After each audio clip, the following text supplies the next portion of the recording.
नमस्कार दोस्तों, आपका स्वागत है आपके अपने चैनल स्टडी वाइन्स ऑफिशियल पर। तो आज की इस वीडियो में मैं आपको पूरे प्राचीन भारत से जो रेलवे द्वारा अभी एनटीपीसी के सीबीटी 1 में प्रश्न पूछे गए थे उन्हें कवर किया है। तो मैंने लगभग सभी इम्पोर्टेंट टॉपिक्स जो कि प्राचीन भारत के हैं उन्हें कवर कर दिया है। अगर आपने उन वीडियोज़ को नहीं देखा तो हिस्ट्री की प्लेलिस्ट में जाकर ज़रूर देख लें। तो आज की इस वीडियो में हम एनटीपीसी सीबीटी 1 में जो प्राचीन भारत से प्रश्न पूछे गए थे उन्हें कवर किया है। तो चाहे आप किसी भी एग्जाम की तैयारी कर रहे हों, ये प्रश्न आपके लिए भी इम्पोर्टेंट हैं। इससे आपको आपकी तैयारी के बारे में भी पता चल जाएगा और जो प्राचीन भारत से इम्पोर्टेंट प्रश्न हैं वो भी आपको पता चल जाएंगे। तो देखते हैं आपके कितने प्रश्न सही होते हैं। तो चलिए बिना देरी किए हुए वीडियो को शुरू करते हैं। तो चलिए वीडियो की शुरुआत करते हैं और सबसे पहला प्रश्न है कि इनमें से कौन सा पाषाण युग स्टोन एज पीरियड के 3 प्रमुख कालों के अंतर्गत नहीं आता। तो पाषाण युग के अंतर्गत इनमें से कौन सा काल नहीं आता। तो इसका सही जवाब क्या है? ऑप्शन सी, ताम्र पाषाण काल इसके अंतर्गत नहीं आता।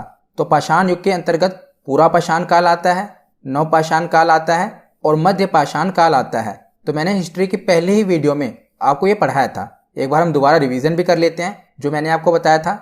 तो मैंने आपको बताया था, वैसे तो ये काफ़ी कॉम्प्लिकेटेड है पर मैंने आपको डायग्राम की सहायता से बहुत ही अच्छे तरीके से समझाया था कि जो इतिहास है इसे 3 भागों में बांटा गया है।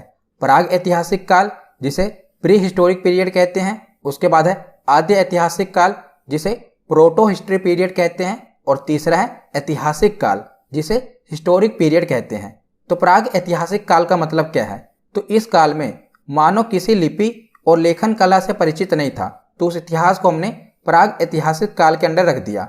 और दूसरा है आद्य ऐतिहासिक काल। तो इस काल में मनुष्य लिपि से तो परिचित था, यानी वो लिखना पढ़ना तो जानता था, पर जो उसने लिखा उसे हम नहीं पढ़ सकते। मतलब कि वो लिपि से परिचित था उस समय का मनुष्य, पर जो उसने लिखा उसे हम पढ़ नहीं सकते। जैसे कि हड़प्पा और सिंधु सभ्यता, वो लिपि से तो परिचित थे पर उनके द्वारा जो लिखा गया है उसे हम पढ़ नहीं सकते। तो इस काल को हमने आद्य ऐतिहासिक काल में रख दिया। और तीसरा काल है ऐतिहासिक काल। तो मानव किसी न किसी लिपि से परिचित भी था और जो उसने लिखा है उसे हम पढ़ भी सकते हैं, तो उसे हमने ऐतिहासिक काल में रख दिया। तो यहाँ पर प्रश्न क्या पूछा गया था कि पाषाण काल के अंतर्गत निम्नलिखित में से कौन सा काल नहीं आता।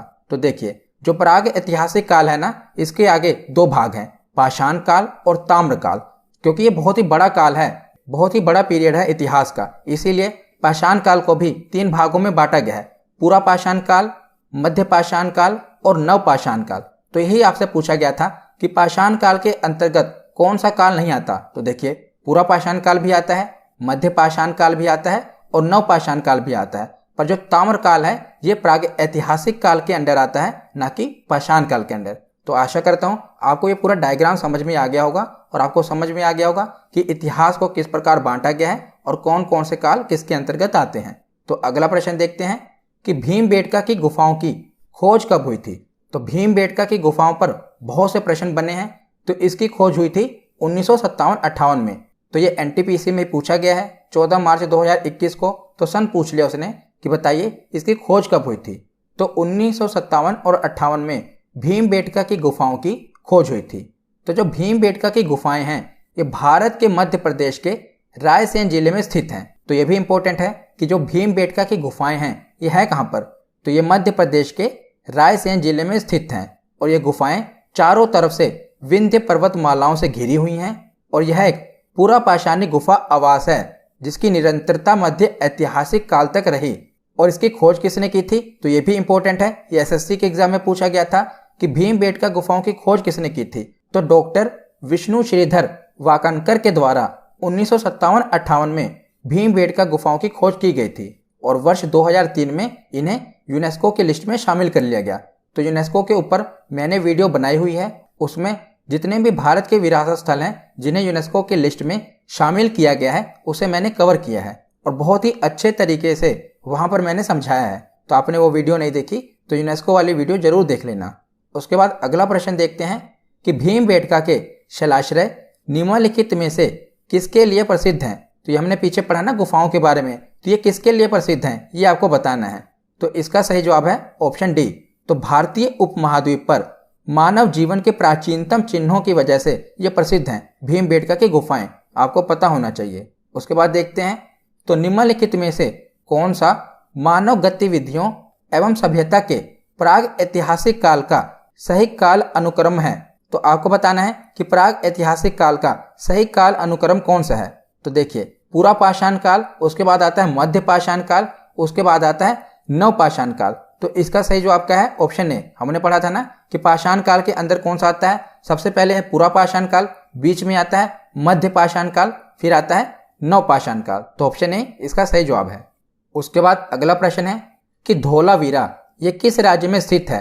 तो सिंधु घाटी सभ्यता का एक स्थल है धोलावीरा, तो ये किस राज्य में स्थित है? तो ये गुजरात में स्थित है। ऑप्शन ए इसका सही जवाब है। तो सिंधु घाटी सभ्यता के विस्तार से भी काफी प्रश्न बनते हैं, वो हम देख लेते हैं, एक बार रिवीजन कर लेते हैं। तो जो सिंधु घाटी सभ्यता है ये पूछ लिया जाता है कि सिंधु घाटी सभ्यता की सबसे उत्तरी सीमा कौन सी है, सबसे दक्षिणी सीमा कौन सी है, तो वो हम देख लेते हैं। तो पूरी की पूरी जो सिंधु घाटी सभ्यता है उसमें देखें तो सबसे उत्तरी सीमा है मांडा जो कि जम्मू में है, और सबसे दक्षिणी सीमा है दैमाबाद, द से दक्षिण, दा से दैमाबाद, तो ये महाराष्ट्र में है। दक्षिणी सीमा इसकी महाराष्ट्र तक फैली हुई है, पूरा इसका विस्तार देखने को मिला है। उत्तरी सीमा मांडा तक जो कि जम्मू में है, और पूर्वी सीमा उत्तर प्रदेश के आलमगीरपुर तक।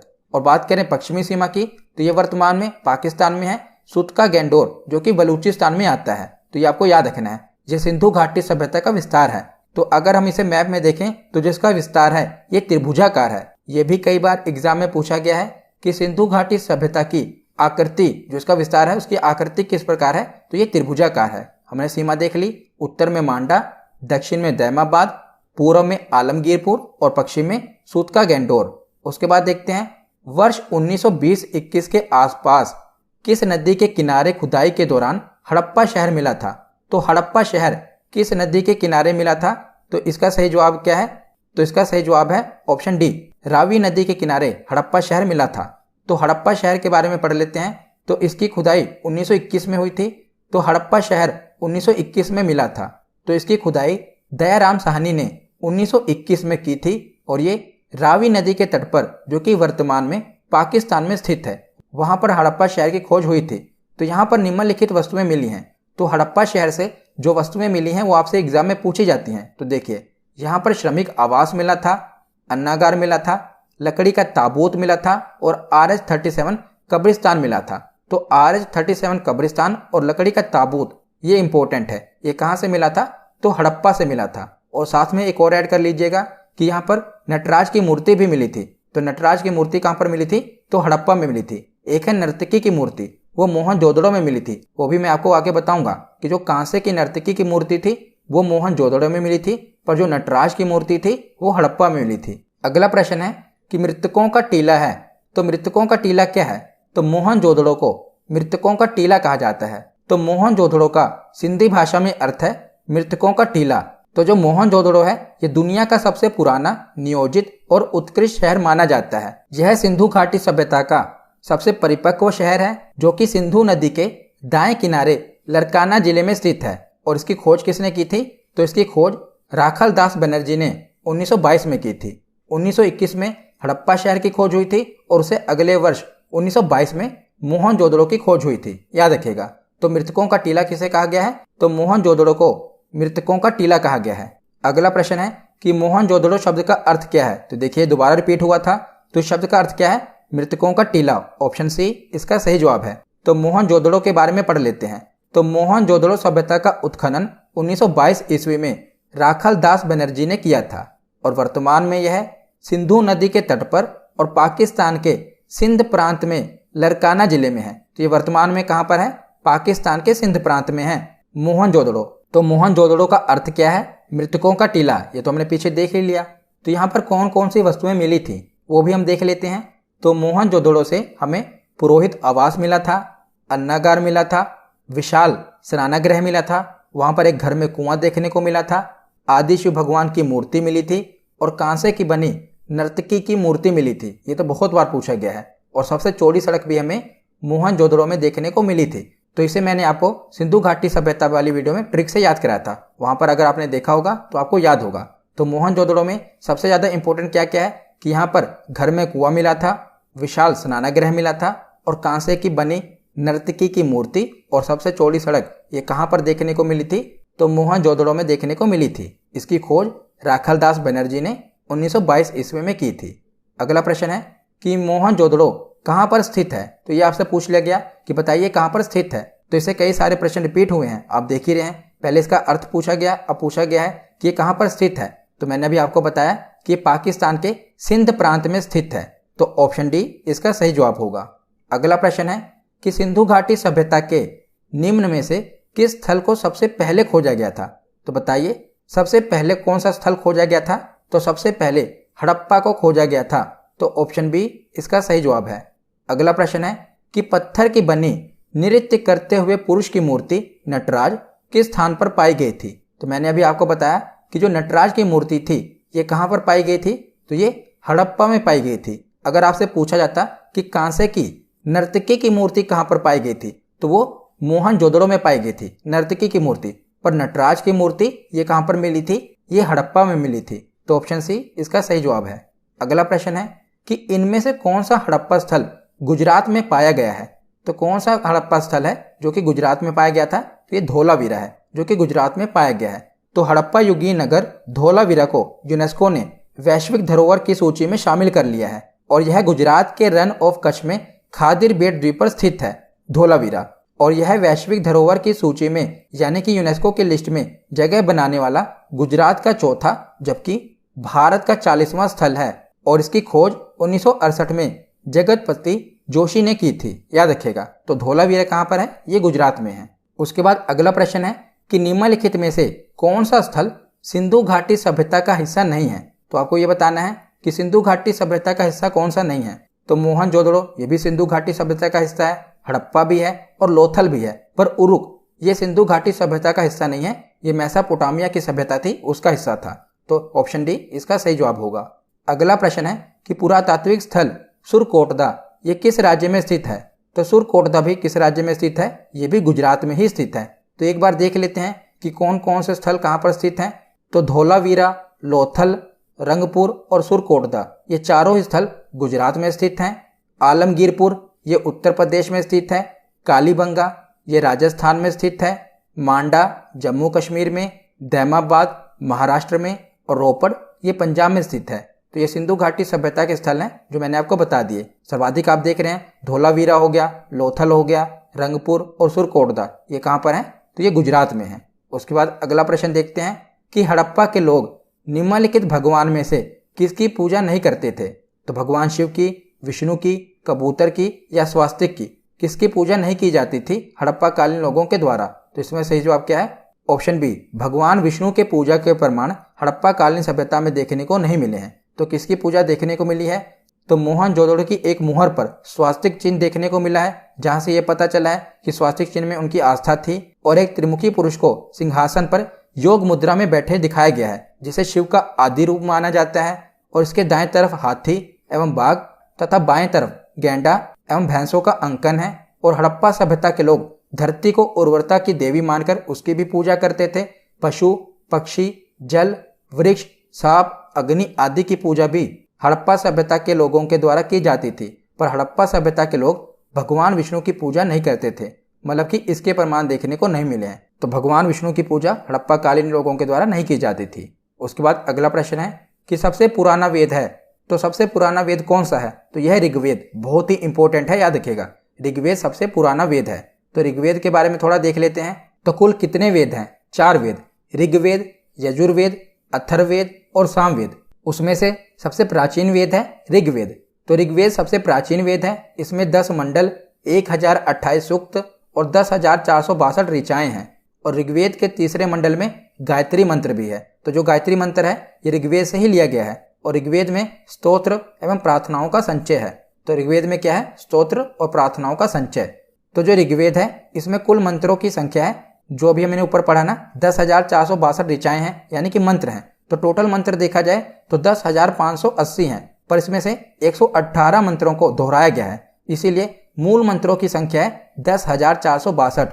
पर अगर आपसे कुल मंत्रों की संख्या पूछ ली जाए, कुल ऋचाएं पूछ ली जाए, तो वो है 10,580। पर अगर आपसे मूल मंत्रों की संख्या पूछी जाए तो वो है 10,462। क्योंकि जो इसमें से 118 मंत्र हैं उन्हें रिपीट किया गया है, इसीलिए 10,580 टोटल हैं। 118 आप घटा देंगे तो मूल मंत्र बचे 10,462। तो 10 मंडल हैं, 1,028 सूक्त हैं और टोटल ऋचाएं हैं 10,580 और मूल मंत्रों की संख्या है 10,462। तो अगला प्रश्न है कि ऋग्वेद में डैश मंत्र हैं। तो यहाँ पर ये सूक्त पूछ रहे हैं, क्योंकि ऑप्शन को देख के आपको पता चल ही गया होगा, 10 मंडल 1,028 सूक्त, तो ऑप्शन बी इसका सही जवाब है। 1,028 सूक्त हैं ऋग्वेद में। अगला प्रश्न है कि भारत का राष्ट्रीय आदर्श वाक्य सत्यमेव जयते अर्थात सत्य की ही हमेशा विजय होती है, तो ये किस प्राचीन भारतीय शास्त्र का एक मंत्र है? तो ये कहाँ से लिया गया है सत्यमेव जयते? तो ये मुंडक उपनिषद से लिया गया है। ऑप्शन बी इसका सही जवाब है। कौन से उपनिषद से? मुंडक उपनिषद से लिया गया है। तो देखिए 4 वेद हैं, 18 पुराण हैं और 108 उपनिषद हैं। उसी में से एक है मुंडक उपनिषद, जिसमें से सत्यमेव जयते लिया गया है। तो कितने वेद हैं? 4, और पुराण कितने हैं? 18, और उपनिषद कितने हैं? 108। उपनिषद का अर्थ क्या होता है? गुरुओं के समीप बैठना, और सत्यमेव जयते मुंडक उपनिषद से लिया गया है। इसी के साथ ये भी याद रख लीजिएगा कि जो वेदांग हैं इनकी संख्या 6 है। वेदों की संख्या है 4, पर उन्हीं को समझने के लिए वेदांग की रचना की गई है जिनकी संख्या है 6। तो वेद 4 हैं, वेदांग 6 हैं, पुराण 18 हैं, उपनिषद 108 हैं, और जो ये सत्यमेव जयते लिया गया है ये मुंडक उपनिषद से लिया गया है। उसके बाद अगला प्रश्न है कि निम्न में से किस वेद में संगीत से संबंधित ज्ञान संग्रहित है? तो जो 4 वेद है ना, उसमें से संगीत के बारे में किसमें बताया गया है? तो इसका सही जवाब है ऑप्शन सी सामवेद। तो इसकी ट्रिक मैंने आपको वैदिक सभ्यता वाली वीडियो में भी बताया था कि इसे याद कैसे करना है। तो संगीत में सा है और सामवेद में भी सा है, तो संगीत के बारे में वर्णन किसमें है? सामवेद में। 4 वेद है ना, ऋग्वेद, अथर्ववेद, यजुर्वेद और सामवेद। तो सा से आपको रिलेट करना है। संगीत में भी सा है और सामवेद में भी सा है। तो संगीत के बारे में किसमें बताया गया है? सामवेद में बताया गया है। तो एक बार जो बाकी के वेद हैं उन्हें भी देख लेते हैं। तो ऋग्वेद के बारे में हमने पढ़ लिया था। तो यजुर्वेद देखते हैं। तो यजुर्वेद में यज्ञों के नियमों और विधि विधानों का संकलन मिलता है। इसमें बलिदान की विधि का वर्णन है। तो यजु का मतलब ये होता है बलिदान। जो यजु है ना, इसका मतलब क्या होता है? बलिदान। तो यजुर्वेद में यज्ञों के नियम और विधि विधान का वर्णन है। तो इसकी शुरुआत या से हो रही है और यज्ञ की शुरुआत भी या से हो रही है। तो यज्ञों के नियम और विधि विधान के संबंधित किसमें बताया गया है? यजुर्वेद में बताया गया है। उसके बाद है सामवेद। तो साम का शाब्दिक अर्थ होता है गान, यानी कि गीत, और इसे भारतीय संगीत का जनक कहा गया है। और इसमें संगीत में स्त्रोतों का वर्णन है। तो मैंने आपको रिलेट कराया था सा को संगीत से। उसके बाद है अथर्ववेद। तो अथर्ववेद अथर्वा ऋषि द्वारा रचित है और इसमें कुल 731 मंत्र हैं और लगभग 6000 पद्य हैं। और अथर्ववेद का संबंध है चिकित्सा, तंत्र मंत्र और वशीकरण से। इसका संबंध है अथर्ववेद का। तो जो जादू, टोने टोटके, वशीकरण है ये अथर्ववेद में बताए गए हैं, और चिकित्सा के बारे में भी अथर्ववेद में बताया गया है। तो ये बाकी के तीनों वेद हैं, और ऋग्वेद के बारे में हमने पीछे देख लिया था। उसके बाद अगला प्रश्न है कि जैन मठ संस्थानों को क्या कहा जाता है? तो जैन मठ संस्थानों को बसादिस कहा जाता है। तो जैन मठ संस्थानों को क्या कहा जाता है? बसादी या बसादिस कहा जाता है। तो जैन धर्म के प्रथम तीर्थंकर कौन थे? ऋषभदेव। और 24वें तीर्थंकर थे महावीर स्वामी। और महावीर स्वामी के अनुयायियों को ही मूलतः निग्रंथ कहा जाता है। तो 24 तीर्थंकर हुए थे। पहले थे ऋषभदेव और 24वें थे महावीर स्वामी। उसके बाद अगला प्रश्न है कि हीनयान और महायान ये किस धर्म के पंथ हैं? तो हीनयान और महायान, इसके बारे में मैंने आपको बौद्ध धर्म वाली वीडियो में बताया था। तो ये बौद्ध धर्म से संबंधित हैं। ऑप्शन सी इसका सही जवाब है। तो हीनयान और महायान में अंतर क्या है वो मैं आपको दोबारा बता देता हूँ। तो चौथी बौद्ध संगीति के बाद 4 बौद्ध संगीतियां हुई थी बौद्ध धर्म में। तो चौथी बौद्ध संगीति के बाद जो बौद्ध धर्म था ये 2 भागों में बट गया था, हीनयान और महायान। इनके बारे में अंतर आपको स्पष्ट होना चाहिए कि हीनयान किसे कहा जाता है और महायान किसे कहा जाता है। तो जो हीनयान है ये बौद्ध धर्म का प्राचीन रूप है। आपने देखा ना कि जो बौद्ध धर्म था ये 2 भागों में बट गया, हीनयान और महायान। तो जो बौद्ध धर्म का प्राचीन रूप है जैसे बौद्ध धर्म में बताया गया है वो है हीनयान में, और जो महायान है उसका मॉडर्न रूप है, ये नवीन रूप है बौद्ध धर्म का।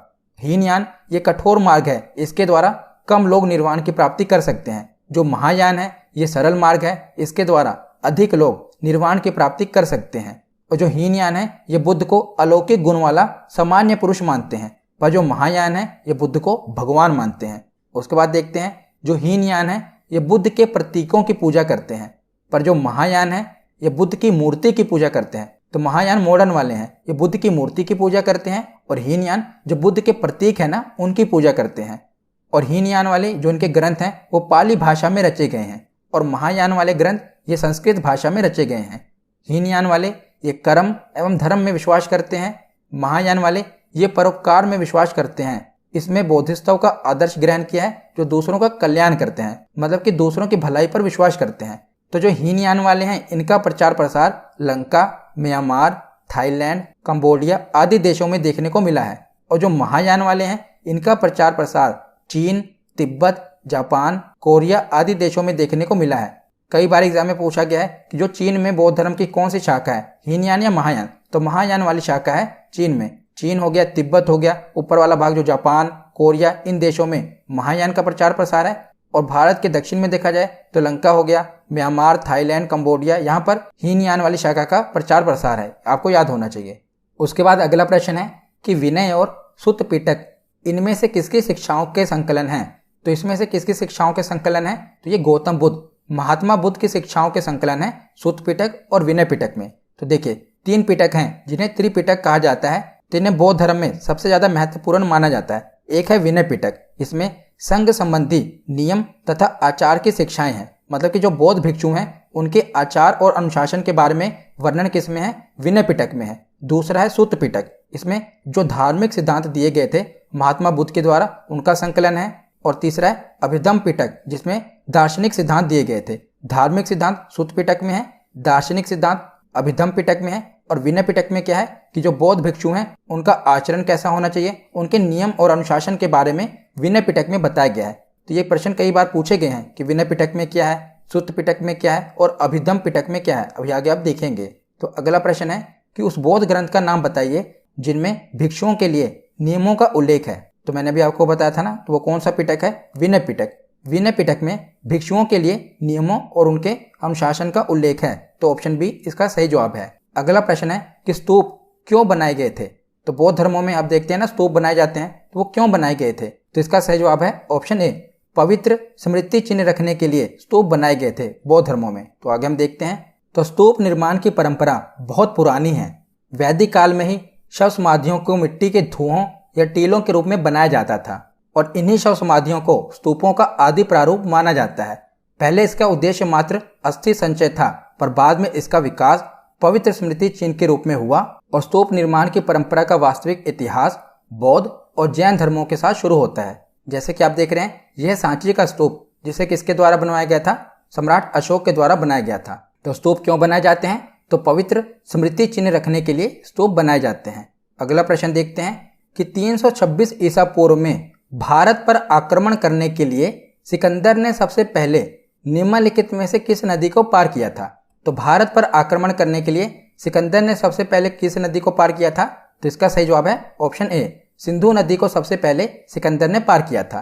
तो 326 ईसा पूर्व में सिकंदर ने भारत पर आक्रमण किया था, ये मैंने आपको बताया हुआ है। और सिंधु नदी को पार करने के बाद वह तक्षशिला की ओर बढ़ा और उसके बाद उन्होंने झेलम और चिनाब नदियों के बीच जो स्थित था राज्य उस समय पंजाब, उसके राजा पोरस के साथ युद्ध लड़ा और इसी लड़ाई को हाइडेस्पीज या झेलम का युद्ध के नाम से जाना जाता है। तो कई बार एग्जाम में रिपीट हुआ है कि जो हाइडेस्पीज का युद्ध था ये किस नदी के किनारे लड़ा गया था? तो ये झेलम नदी के किनारे लड़ा गया था। और सबसे पहले कौन सी नदी पार की थी सिकंदर ने भारत पर आक्रमण करने के लिए? तो सबसे पहले सिंधु नदी को पार किया था सिकंदर ने भारत पर आक्रमण करने के लिए। अगला प्रश्न है कि मध्य प्रदेश में भगवान बुद्ध के सम्मान में सम्राट अशोक द्वारा बनवाया गया बौद्ध स्मारक कौन सा है? तो कौन सा स्तूप मध्य प्रदेश में बनवाया गया था सम्राट अशोक के द्वारा? तो यह सांची का स्तूप। अगला प्रश्न है कि तृतीय बौद्ध परिषद यानी कि तीसरी बौद्ध संगीति का आयोजन किसके द्वारा करवाया गया था? तो कौन से शासक के द्वारा तीसरी बौद्ध संगीति का आयोजन करवाया गया था? तो सम्राट अशोक के द्वारा करवाया गया था। तो एक बार चारों बौद्ध संगीतियां देख लेते हैं। 4 बौद्ध संगीतियां हुई थी। तो सबसे पहले हुई थी 483 ईसा पूर्व में। कहां पर हुई थी? राजगीर में हुई थी। किस राजा ने करवाई थी? अजातशत्रु ने करवाई थी। और पुरोहित कौन थे? तो महाकश्यप पुरोहित थे। दूसरी बौद्ध संगीति हुई थी 100 साल बाद 383 ईसा पूर्व में, और ये कहां पर हुई थी? वैशाली में हुई थी। उस समय राजा कौन थे? कालाशोक। और पुरोहित कौन थे? तो सभाकामी पुरोहित थे। तीसरी बौद्ध संगीति हुई थी 255 ईसा पूर्व। ये कहां पर हुई थी? पाटलिपुत्र वर्तमान के पटना में। और कौन से राजा थे? अभी हमने पीछे देखा ना, यही प्रश्न पूछा गया था। तो उस समय राजा थे अशोक। और उस समय पुरोहित कौन थे? तो मोगली पुत्तिस उस समय पुरोहित थे। और चौथी और आखिरी बौद्ध संगीति कब हुई थी? तो प्रथम ईस्वी में हुई थी। कहाँ पर हुई थी? कुंडलवन, जो कि वर्तमान में कश्मीर है। और राजा कौन थे? कनिष्क। और पुरोहित कौन थे? तो वसुमित्र इसके अध्यक्ष थे और अश्वघोष इसके उपाध्यक्ष थे। तो ये 4 बौद्ध संगीतियां हुई थी। और बार बार एग्जाम में ऐसे प्रश्न बने हैं कि बताइए पहली बौद्ध संगीति के समय कौन राजा थे, चौथी बौद्ध संगीति के समय कौन से राजा थे। तो ये आपको याद होना चाहिए कि राजा कौन थे, कहाँ पर हुई थी और उसके पुरोहित कौन थे। उसके बाद अगला प्रश्न देखते हैं। ऐतिहासिक ग्रांड ट्रंक रोड, जिसे जीटी रोड कहा जाता है, इसका निर्माण कई शासकों ने करवाया था, पर मौर्य वंश के शासन काल के दौरान इसे क्या कहा जाता था?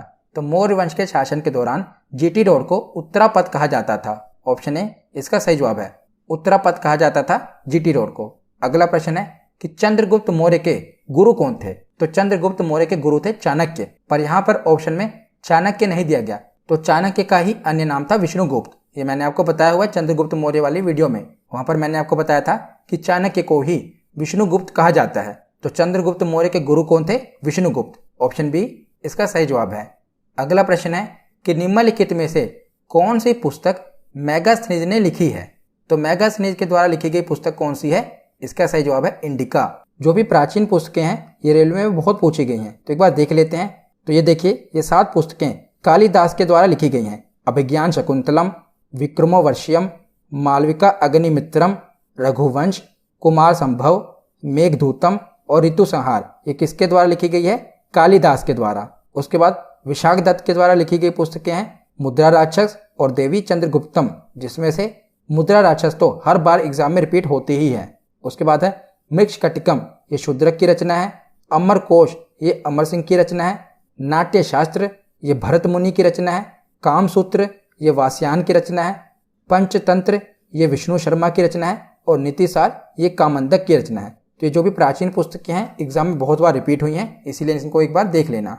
उसके बाद अगला प्रश्न है कि इनमें से कौन राजा हर्षवर्धन के दरबारी कवि थे? तो हर्षवर्धन के दरबारी कवि कौन थे? तो ये थे बाणभट्ट, ये उनके दरबारी कवि थे। तो बाणभट्ट की रचना कौन सी है? तो बाणभट्ट की रचना भी याद रख लेना, प्रियदर्शिका, रत्नावली और नागानंद, ये बाणभट्ट की रचना है। ये भी एग्जाम में पूछी गई है। अगला प्रश्न है पुलकेशिन प्रथम और पुलकेशिन द्वितीय नामक शासक ये किससे संबंधित हैं? तो ये कौन से वंश से संबंधित हैं? तो दक्षिण भारत के इतिहास में मैंने आपको बताया था पुलकेशिन प्रथम और पुलकेशिन द्वितीय के बारे में, तो ये चालुक्य वंश से संबंधित हैं। ऑप्शन बी इसका सही जवाब होगा। अगला प्रश्न है कि पांड्य वंश की राजधानी थी, तो पांड्य वंश की राजधानी कौन सी थी? तो पांड्य वंश की राजधानी है मदुरै। और मैंने आपको बताया था कि इनका प्रतीक चिन्ह कौन सा था? मछली, मछली इनका प्रतीक चिन्ह था और इनकी राजधानी थी मदुरै। अगला प्रश्न है कि इनमें से किसे भारत का नेपोलियन के नाम से जाना जाता है? तो भारत का नेपोलियन किसे कहा जाता है? समुद्रगुप्त को कहा जाता है। ऑप्शन बी इसका सही जवाब है। अगला प्रश्न है कि विक्रमादित्य किस प्रसिद्ध गुप्त शासक का अन्य नाम है? तो विक्रमादित्य किसका अन्य नाम है? तो ये चंद्रगुप्त द्वितीय का अन्य नाम है। ऑप्शन सी इसका सही जवाब है। चंद्रगुप्त द्वितीय का अन्य नाम क्या है? विक्रमादित्य। और एक चीनी यात्री फाहियान, ये चंद्रगुप्त द्वितीय के ही शासनकाल में आया था, ये भी आप याद रख लेना। कई बार पूछा गया है कि चीनी यात्री फाहियान किसके शासनकाल में आया था? तो ये चंद्रगुप्त द्वितीय के ही शासनकाल में आया था। अगला प्रश्न है कि साहित्यिक कृति रत्नावली ये किसकी रचना है? तो रत्नावली हर्षवर्धन की रचना है। ऑप्शन ए इसका सही जवाब है। हर्षवर्धन की रचना है रत्नावली, प्रियदर्शिका और नागानंद। चाणक्य की रचना है अर्थशास्त्र। शूद्रक की रचना है मृक्षकटिकम। कालिदास की रचनाएं हैं मेघदूतम, कुमार संभवम और ऋतु संहार, ये हमने पीछे देख लिया था। अगला प्रश्न है कि भारत की महान साहित्यिक कृतियां मेघदूत और अभिज्ञान शकुंतलम ये किसकी रचना थी? तो मेघदूत और अभिज्ञान शकुंतलम ये कालिदास की रचना थी। ऑप्शन बी इसका सही जवाब है। अगला प्रश्न है कि प्राचीन संस्कृत ग्रंथ अष्टाध्यायी के लेखक कौन है? तो अष्टाध्यायी के लेखक कौन है? तो यह है पाणिनि। ऑप्शन बी इसका सही जवाब है। उसके बाद अगला प्रश्न है कि इनमें से किसे प्रसिद्ध कोणार्क सूर्य मंदिर की स्थापना का श्रेय दिया जाता है? तो जो कोणार्क का सूर्य मंदिर है इसका निर्माण किसने करवाया था? तो राजा नरसिंह देव प्रथम ने इसका निर्माण करवाया था। ऑप्शन सी इसका सही जवाब है। तो देखिए कितनी बार ये रिपीट हुआ है, याद रखिएगा। राजा नरसिंह देव प्रथम ने कोणार्क के सूर्य मंदिर की स्थापना करवाई थी। तो कोणार्क का सूर्य मंदिर देख लेते हैं। तो ये ओडिशा के कोणार्क में स्थित है और इसे यूनेस्को ने अपनी लिस्ट में शामिल किया हुआ है और ये सूर्य देवता को समर्पित है। इसका निर्माण 13वीं शताब्दी में करवाया गया था राजा नरसिंह देव प्रथम के द्वारा और इसी मंदिर को ब्लैक पैगोडा के नाम से भी जाना जाता है। कोणार्क के सूर्य मंदिर को ब्लैक पैगोडा के नाम से जाना जाता है। अगला प्रश्न है कि खजुराहो का भव्य मंदिर किन शासकों के द्वारा बनवाया गया था? तो जो खजुराहो का मंदिर है ये चंदेल शासकों के द्वारा बनवाया गया था। किस शासकों के द्वारा? चंदेल शासकों के द्वारा। और ये खजुराहो का मंदिर है कहाँ पर? तो ये मध्य प्रदेश के छतरपुर जिले में स्थित है और इसका निर्माण चंदेल शासकों के द्वारा करवाया गया था। अगला प्रश्न है कि बृहदेश्वर मंदिर भारत के किस राज्य में स्थित है? तो बृहदेश्वर मंदिर आपको पता ही होगा, ये तमिलनाडु में स्थित है। ऑप्शन सी इसका सही जवाब है। तो बृहदेश्वर मंदिर को राजराजेश्वरम मंदिर या पेरुवेदुयार कोविल मंदिर के नाम से भी जाना जाता है। राजराजेश्वरम इसे इसलिए कहा जाता है क्योंकि इसका निर्माण तमिल शासक राजराजा चोल प्रथम के द्वारा करवाया गया था, इसीलिए इसे राजराजेश्वरम मंदिर कहा जाता है। यह एक हिंदू मंदिर है जो कि भगवान शिव को समर्पित है और ये कावेरी नदी के दक्षिणी तट पर स्थित है। इसका निर्माण राजराजा चोल प्रथम के द्वारा करवाया गया था और इसे भी यूनेस्को की विश्व विरासत स्थल में शामिल किया गया है और इसे दक्षिण मेरू के नाम से भी जाना जाता है। तो ये बहुत ही इंपॉर्टेंट मंदिर है बृहदेश्वर मंदिर, इसीलिए इसे रिलेटेड जो भी इंपॉर्टेंट जानकारी है वो मैंने आपको दे दी क्योंकि ये बार बार एग्जाम में रिपीट होता है। अगला प्रश्न है कि निम्नलिखित में से कौन सा युग्म सुमेलित है? तो आपको बताना है कि कौन सा युग्म सुमेलित है। तो खजुराहो मंदिर आंध्र प्रदेश में है, गलत है। तिजारा मंदिर राजस्थान में, ये सही है। तो देखिए खजुराहो मंदिर ये कहाँ पर है? ये मध्य प्रदेश में है। तिजारा मंदिर ये राजस्थान में है। वेंकटेश्वर मंदिर ये कहाँ पर है? आंध्र प्रदेश में। और लिंगराज मंदिर ये उड़ीसा में है। तो जितने भी मंदिर हैं इन पर मैंने वीडियो बनाई हुई है, आप स्टैटिक जीके की प्लेलिस्ट में जाकर जरूर देख लेना। जितने भी इंपॉर्टेंट मंदिर हैं जो कि टीसीएस के द्वारा पूछे गए हैं उन पर मैंने वीडियो बनाई हुई है। तो अगला प्रश्न है कि अजंता की गुफाएं कहाँ पर स्थित हैं? तो अजंता की गुफाएं कहाँ पर हैं? ये भी महाराष्ट्र के औरंगाबाद में है, याद रखिएगा। उसके बाद अगला प्रश्न है कि कागज का आविष्कार किसने किया था? तो कागज का आविष्कार कै लून ने किया था।